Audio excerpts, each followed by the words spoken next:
Savez-vous ce qu'est l'alimentation hypotoxique et anti-inflammatoire? C'est une forme d'alimentation qui peut vous aider à prévenir tout un tas de maladies. Pour en parler, nous recevons ce midi Myriam Camou. Bonjour.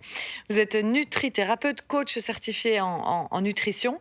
On ne le sait pas toujours, mais notre alimentation peut influencer nos gènes et a un gros rôle à jouer dans la prévention de certaines maladies, en tout cas.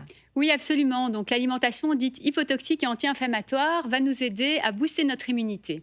Et donc, elle est basée principalement sur la consommation importante de végétaux, Mhm. un grand nombre de fruits et de légumes, idéalement crus et idéalement bio également, puisqu'on sait que les pesticides sont cancérigènes. Et en consommant ces végétaux, on va booster notre statut en micronutriments antioxydants et anti-inflammatoires. Ça veut dire qu'il y a des aliments qui sont plus toxiques, qui sont plus inflammatoires que d'autres. Euh, qui sont les familles d'ingrédients qu'on va cibler, qu'il faut éviter d'abord? Ben écoutez, tout d'abord, trop de viande et trop de produits laitiers, hein. Il faut savoir que les viandes transformées, notamment, contiennent des nitrites de sodium qui sont cancérigènes. Et donc, on va essayer d'éviter au maximum les charcuteries. Voilà, il faut savoir que nos grands-parents consommaient beaucoup moins de viande que nous. Aujourd'hui, il est courant de voir que certaines personnes consomment de la viande tous les jours. Quand on dit toxique, qu'est-ce qui se passe dans notre corps quand on mange en trop grande quantité de la viande, ou vous avez cité les produits laitiers? Pourquoi on considère qu'ils sont inflammatoires? Ça veut dire quoi dans notre organisme? C'est-à-dire qu'ils vont réveiller le système immunitaire. Notre système immunitaire va surréagir, alors que normalement, il ne devrait pas, puisque ce ne sont pas des toxiques.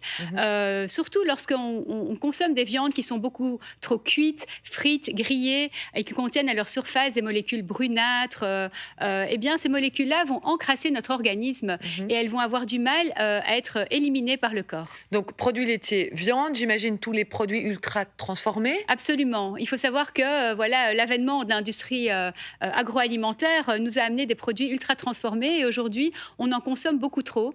Or, ces produits-là sont pleins de graisses trans, hein, partiellement hydrogénées, qui sont très inflammatoires, mais également pleins d'additifs de toutes sortes.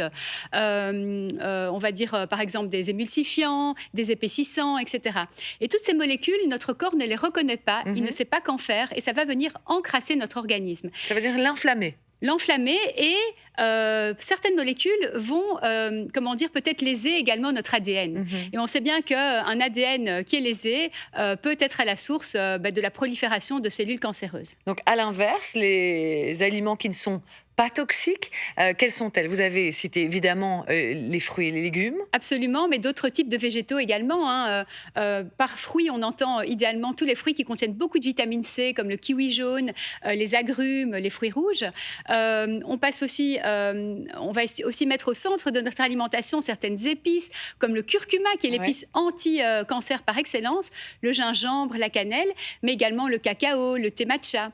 Donc, Et tout ça peut nous aider. tout ça peut nous aider parce qu'ils sont très riches en polyphénols et en molécules vraiment anti-inflammatoires et antioxydantes Mhm. qui, justement, vont préserver nos cellules et vont les aider à se battre. Vous disiez qu'on devait remanger comme mangeaient nos grands-parents. Ça veut dire Absolument. quoi? Qu'est-ce qu'il y a dans l'assiette? Qu'est-ce qu'ils faisaient mieux que nous? Ben, ils mangeaient énormément de légumineuses, hein, les légumes secs qui sont les lentilles, les haricots secs, les pois chiches, qui sont une excellente source de protéines végétales, mais qui n'ont pas tous les méfaits de la viande. Parce qu'aujourd'hui, malheureusement, ben voilà, on traite la viande avec beaucoup d'antibiotiques. Mhm. Je parle des élevages industriels, bien sûr.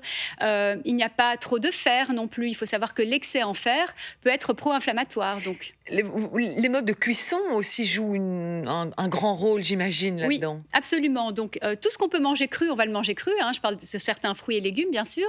Et sinon, pour la cuisson, je conseille la cuisson vapeur à basse température, maximum 100 degrés, qui va aussi être très intéressante pour les légumes non bio, puisqu'elle va permettre de les dépolluer à la Mhm. cuisson. Voilà. Et à contrario, ben, tout ce qui est barbecue et friture, évidemment, Ouais. Avec va modération. avec modération, et on va essayer de trouver d'autres moyens. Par exemple, on va faire plutôt mariner les viandes avant de les cuire au barbecue pour éviter la formation de molécules brunes, voire noires, qui sont très, très, très cancérigènes. Si on transforme totalement notre alimentation et qu'on se tourne vers une alimentation hypotoxique, anti-inflammatoire, qu'est-ce que ça permet d'éviter sur le long terme comme type de maladie? Vous avez plusieurs fois cité le cancer. Oui. J'imagine que ça a une influence plus large sur notre Absolument. santé. Sur toutes les maladies dites de civilisation, qu'on appelle aussi maladies environnementales. Il s'agit de maladies qui sont dues à notre mode de vie, en tout cas que notre mode de vie va influencer. Alors effectivement, il y a l'alimentation d'une part, mais il y a aussi les 3 autres piliers de la bonne santé, qui sont l'activité physique, le sommeil réparateur, ainsi que la gestion des émotions. Oui, ça, ce sont les piliers principaux. Évidemment, on peut les répéter tous les midis quand on parle de santé, quand on parle d'alimentation. C'est Oui. vraiment un équilibre Oui. entre ces 3 piliers. Absolument. Donc, essayer de vivre de la manière qui est faite pour l'humain.